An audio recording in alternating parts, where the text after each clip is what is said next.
Bine v-am găsit, bine v-am regăsit, dragilor din Zodia Scorpion, oriunde v-ați afla. Azi voi face lectura generală pentru luna septembrie, dragii mei, a acestui an 2025.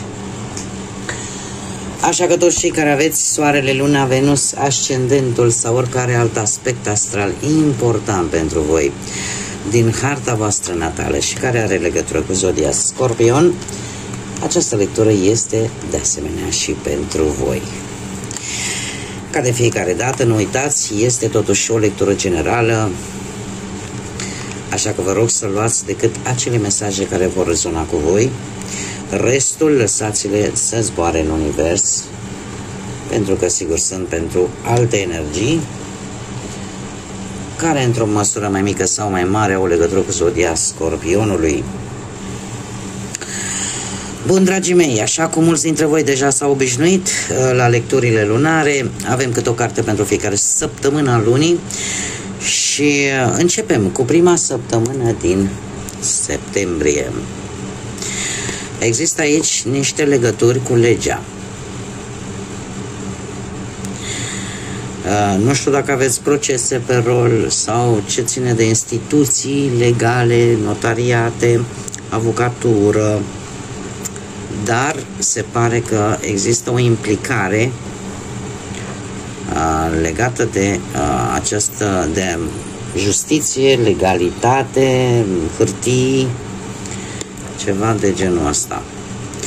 Ei, a doua săptămână avem parte de o celebrare, de un eveniment care să aducă bucurie, să aducă plăcere sau poate chiar aici se câștigă ceva și se va celebra. Poate câștigați ceva la nivel de justiție, la nivel legal. Dragilor, cea de-a treia săptămână vine într-adevăr cu niște provocări destul de mari pentru voi. Știu că o să-mi spuneți, mulți dintre voi o să-mi spuneți, dom'le, m-am săturat, dom'le, mi s-a luat de toate aceste obstacole, de toate aceste provocări. Dar știți ce se spune? Că ce nu te omoară te face mai puternic. Și știu că de multe ori ați obosit. Și știu că de multe ori ați, dom'le, chiar nu mai pot, mi s-a luat. De multe ori și mă trezesc spunând lucrul ăsta. Dar eu sunt sigură că toate aceste provocări care vor veni pentru voi, știți care este atuul cel mai mare al Scorpionului? Că trece peste tot și peste toate, indiferent cât de greu ar fi.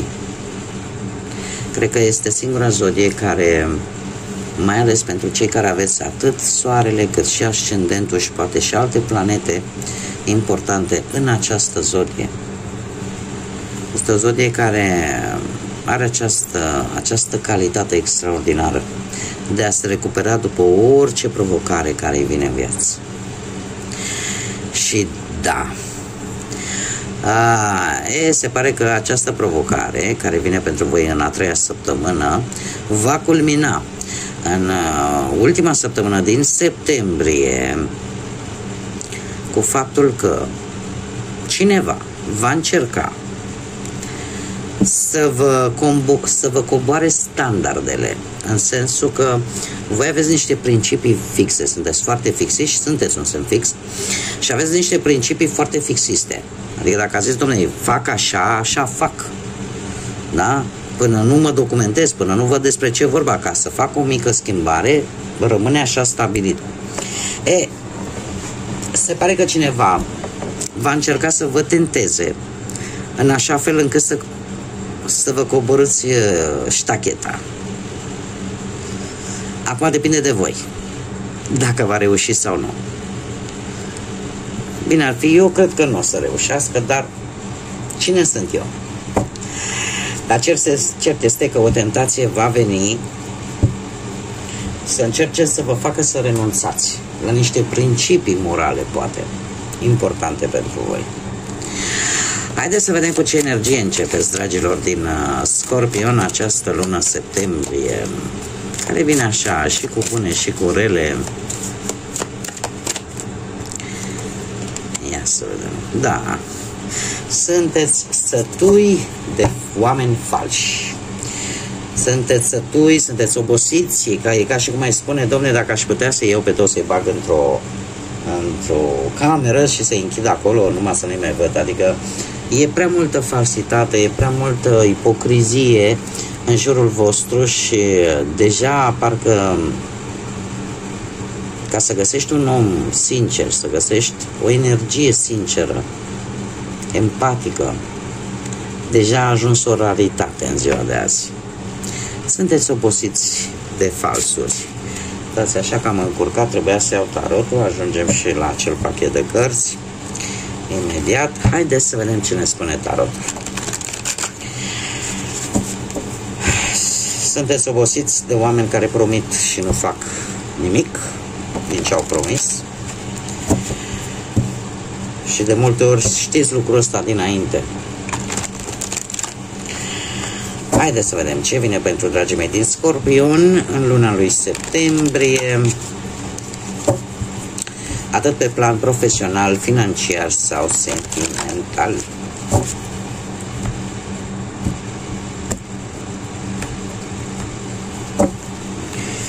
Haideți să vedem cu munca, cum stăm, dragilor. Foarte interesant. Vești. Aoleu, stați așa, că nu vreau să am probleme cu YouTube-ul. Punem un ametist aici. Da, nu mai trebuie să arătăm o persoane nud. Și aici se vedea lutantii ceva, dar am acoperit-o, nu se mai vede. Bun, dragii mei, pe partea muncii, trebuie să aveți un pic de grijă. De ce? Pentru că în afară de faptul că mi-apar zodii de aer, Gemeni, Balanță, Vărsător, care poate să fie colegi, șefi, asociați, sau alte zodii de apă, puteți fi foarte bine voi, dar poate să fie și alte zodii de apă, Rac, Pești sau desigur tot Scorpion. Acum, există graba strică treaba, dragilor. Graba strică treaba, mai ales pe planul ăsta al muncii. Într-adevăr că pot să apară anumite conflicte ușoare.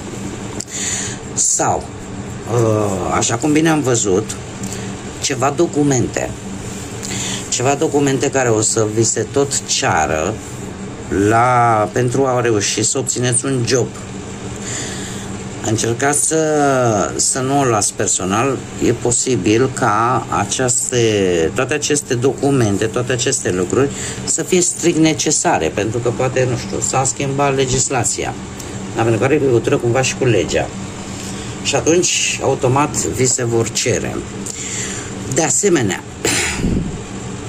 aceste conflicte ușoare sunt din cauza, în general, a persoanelor care tot vorbesc vrute și nevrute. O comunicare destul de neinspirată, aș spune, la locul de muncă vă poate aduce niște conflicte minore, nu este ceva foarte grav. Pe la mijlocul lui septembrie avem un paj de cupe care vorbește de o veste care o să vă pună un pic în ceață și eu tare mult aș vrea să văd dacă ieșiți din ea. E aglomerație mare aici. O să vă scoată din ceața asta un cavaler de bâte, o zodie de foc, berbec leu săgetător, dar nu în septembrie, undeva la începutul lui, probabil că imediat la începutul lui octombrie. Dar, dragilor dragi, pe planul ăsta al muncii, într-un fel sau altul, lucrurile au șanse să se îmbunătățească. Există un apel important, o veste importantă, în urma căreia poți avea un interviu sau sunt șanse cumva să semnați un contract, o înțelegere. Problema este alta, că voi, dragi de voi, cu acest 8 de spade, începeți și le răstălmăciți și le răsuciți și le nebuniți, vă faceți tot felul de gânduri. E posibil să fiți tentați să luați decizii fără mare claritate. Nu vă grăbiți. încercați să nu vă construiți o realitate iluzorie fără să fiți atenți la realitatea din teren. Pentru că 8 de spade este cartea oarecum ușor înșelătoare, în care tot îți faci tot felul de gânduri negre, că stai să vezi și dacă nu fi așa și dacă nu fi pe dincolo, și care să nu aibă nimic de văzut cu realitatea. Faptul că eu mai pus o carte tocmai pentru a vedea de fapt cum ieși din această stare în care te închizi pur și simplu, pentru că începi să gândești destul de complicat, să gândești negativ. Și cine știe mai bine decât voi că atunci când începi să gândești negativ, atragi energie negativă.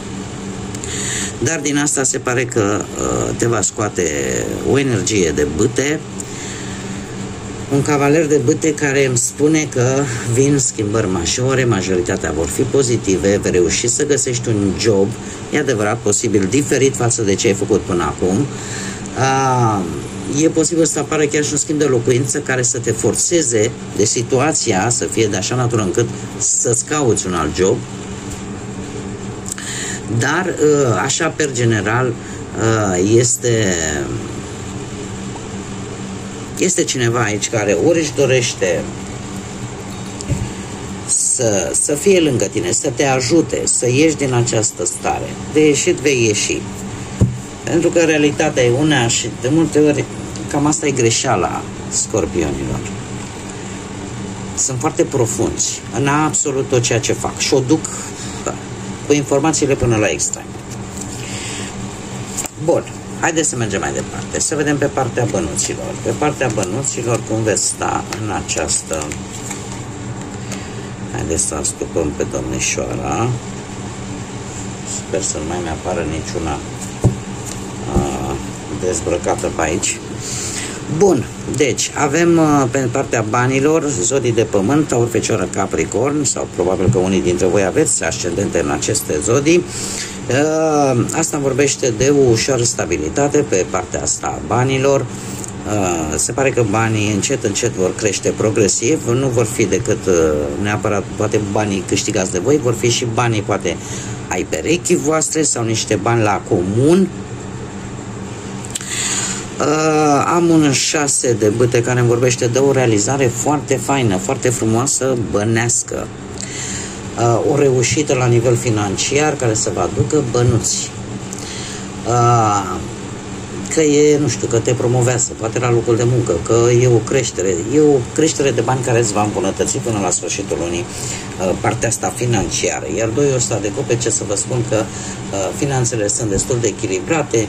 E adevărat, nu o să fie ei pe la mijlocul lui septembrie, nu să depășească nu știu ce sume, vor fi destul de echilibrate, atât cât vă trebuie, da? Dar către sfârșitul lui septembrie, cum am mai spus, va să apară o creștere de bani.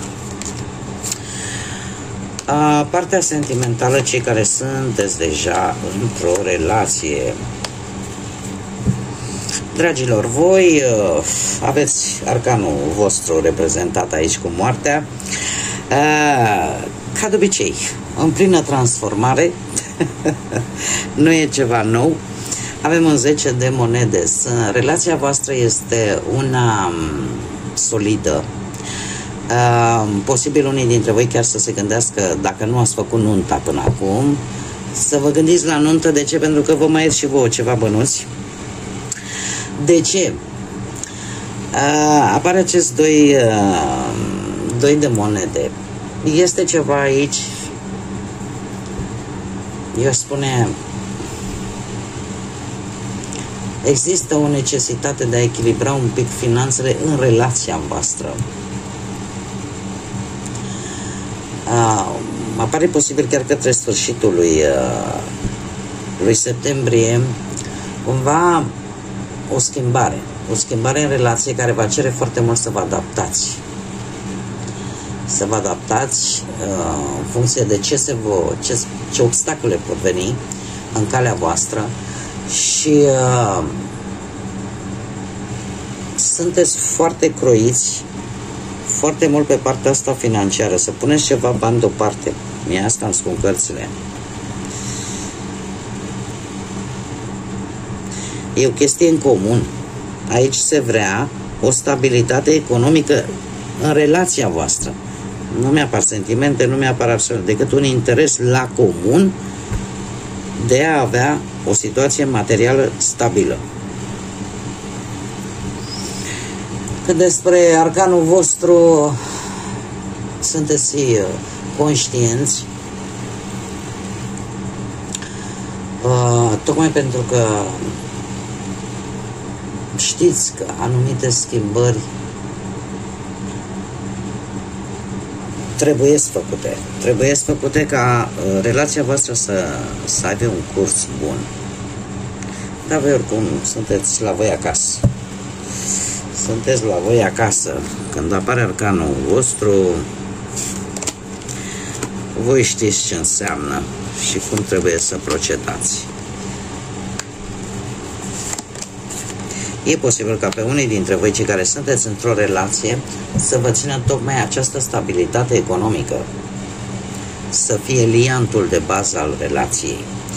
Acum, cei care sunteți singurei, dragilor mei dragi, din Scorpion, singurei mei, aveți lăsat în urmă o furtună. Veți încerca să lăsați în urmă ceva ce v-a rănit profund. Avem un turn aici. Ceva cum să spun eu, ceva a apărut negativ în viața voastră. Repercursiunile le veți simți chiar și la începutul lui septembrie. În viața voastră sentimentală, ceva acolo s-a întâmplat, că a avut loc, nu știu, o dezamăgire profundă, că o relație s-a sfârșit, că nu avea niște baze solide, că nu era construită pe niște principii solide. Clar ceva s-a terminat. Ce este însă foarte curios, aș spune, că aveți roata destinului în această lună, care duce cu ea la un 5 de monede. Și eu vreau să văd ce vine după această carte. Dragii mei dragi, nu cred așa ceva. Haideți să vă spun. Știu că nu e chiar tocmai ce vor urechile voastre să auziți, dar mie asta mi-arată cărțile, ați văzut bine, le-am amestecat. Dacă asta e să vină pentru voi, eu fac datoria, vă spun. Oricum, voi trebuie să știți, nu numai voi, toate zodiile trebuie să știe că tarotul nu obligă, tarotul prezintă niște energii în funcție de cum este situația în acest moment. Da? Și către ce e predispusă să ajungă. Energiile se pot schimba în funcție de alegerile și opțiunile pe care voi le luați. Acum, haideți să vă spun, voi veți încerca să dați bir cu fugiții dintr-o situație, pentru că pur și simplu, așa cum bine am văzut, încă cu această energie sunt sătulă de oameni falși și de ipocrizie, veți încerca să dați bir cu fugiții, să fugiți de acest turn, să vă îndepărtați de o situație explozivă. Dar se pare că este iminentă această situație, indiferent cât de mult ați fugi voi, dragilor care sunteți singurei, nu veți scăpa de această situație. De ce? Pentru că ea trebuie să se întâmple, e cumva predestinat să se întâmple. Și lucrul ăsta, mare atenție, că vă poate aduce, în afară de foarte multă dezamăgire, în afară de foarte multă stare de singurătate, de durere emoțională, cred că ce aș putea eu să vă mai spun, că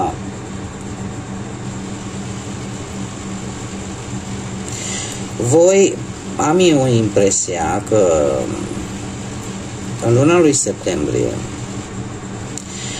va apărea o situație în care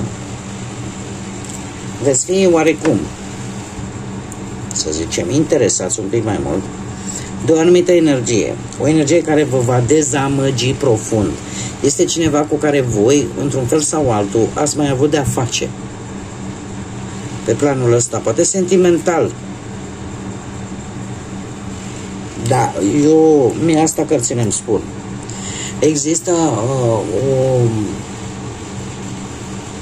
nu știu, poate cineva care posibil să nu vă corespundă, pur și simplu. Și să nu aibă niciun interes față de voi. Așa că cum o dați, cum o dregeți la același subiect. Haideți să vă explic. 1, 2, 3, 4. Toate aceste 4 cărți pot foarte bine să fie înglobate în această carte. Cât ai vrea să fugi și să dai bir cu fugiții, să spui nu vreau. De ce? Pentru că eu o iubesc sau îl iubesc sau sunt interesată sau mă interesează sau pur și simplu nu-ți place, vrei să eviți o confruntare directă. Ea tot se va întâmpla, e cumva predestinat să se întâmple. De ce? Pentru că acest 3 de spade de aici îmi spune că sunt persoane care pe tine te vor decepționa în cel mai scurt timp, care e posibil să nu aibă ce să caute în viața, care îți va îngreuna foarte mult, vei pierde foarte mult timp în ideea de cum să spun eu, te vei gândi foarte mult la această persoană mai mult decât la tine însuți. Ceea ce se pare că destinul, karma, universul, cine vreți voi. Și nu e corect. Și ți se va arăta. Iar asta se pare că dacă nu vei schimba aici, dacă nu se va lua atitudine, lucrurile astea se vor întâmpla. Dacă aici se va lua atitudine, atunci vom vorbi de alte energii. Haideți să mergem mai departe. Să vedem ce inițiale de nume, prenume, pseudonim sau porecle de persoane cu care voi veți interacționa în această lună septembrie și care vor avea o anumită importanță. Haideți să vedem. Și avem prima literă, litera F, W, litera J, litera U, litera T, încă o dată litera J și încă o dată litera W și litera B de la Barcelona. Bun. Cum am mai spus, inițiale de nume, prenume, pseudonim sau porecle de persoane care au oarece importanță pentru voi, ca și zodii.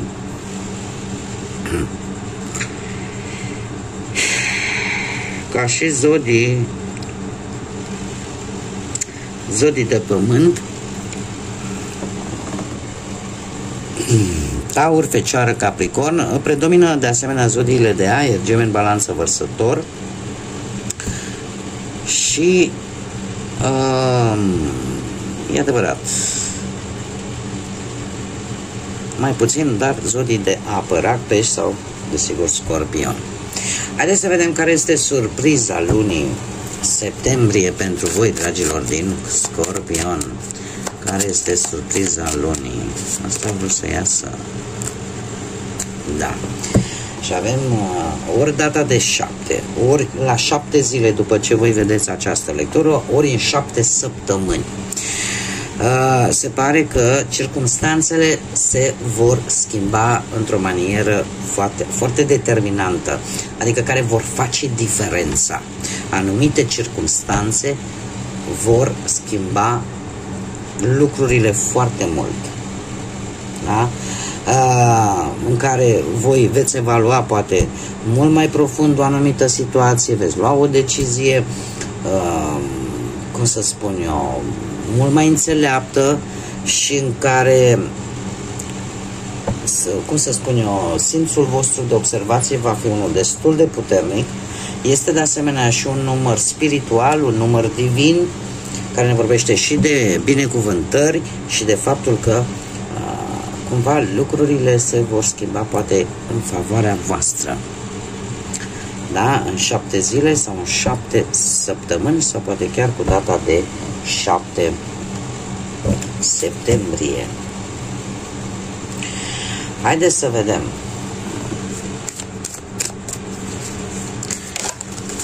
Un mesaj din partea Universului pentru voi, dragilor, a și căzut. Ia să vedem. Dacă vrei să ai mai mult succes în viață, prioritatea ar trebui să fie concentrată în tot ceea ce tu vrei să atragi, de fapt, în viața ta. Ai încredere că se întâmplă lucruri mari, chiar dacă tu nu le vezi. Multe forțe lucrează în favoarea ta. Îngăduie-le să te ajute. Permite-le să te ajute. Este de fapt un îndemn de a nu vă lăsa, bineînțeles, și exact așa cum am spus și la începutul acestei lecturi, focusați-vă pe ce este pozitiv, faceți lucruri pozitive, cât de mici sunt. Cât de mici sunt, încercați să le faceți, pentru că ele vor atrage la rândul lor lucruri pozitive. Știu că e greu de crezut și asta nu se poate face așa de azi pe mâine. Asta vine în timp și nu vă spun din cărți, vă spun din propria mea experiență de viață. Plus de asta, tocmai aici ultima propoziție este foarte interesantă: permite-le să te ajute. Rugați-vă, cei care aveți o credință, voi indiferent ce credință aveți, manifestați ceea ce vă doriți. Da, că o faceți în liniște, că o faceți în gând. Da, nu trebuie să fim fățarnici, dar faceți-o, pentru că asta înseamnă de fapt să ceri energie pozitivă în viața ta.